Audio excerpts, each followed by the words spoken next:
I am the Tofu Golem. Please enjoy the video. In this video, I will show how to make a paper airplane. First, take a standard sheet of paper, like in a 4 or letter size. Fold it in half lengthwise, then unfold it to create a central crease. Next, fold the top 2 corners inward so their edges align perfectly with that center crease.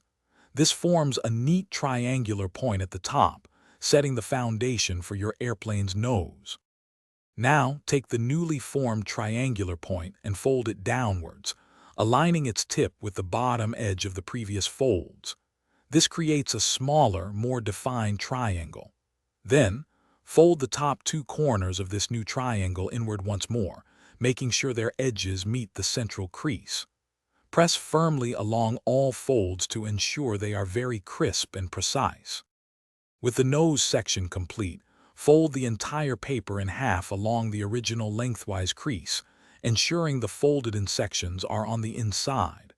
Next, fold down one side to create the first wing.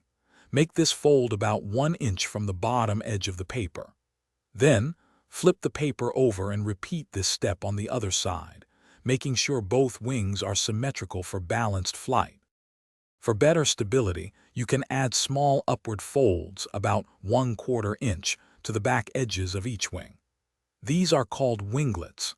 To fly your airplane, hold it gently near its center of gravity, which is usually about 2/3 of the way back from the nose.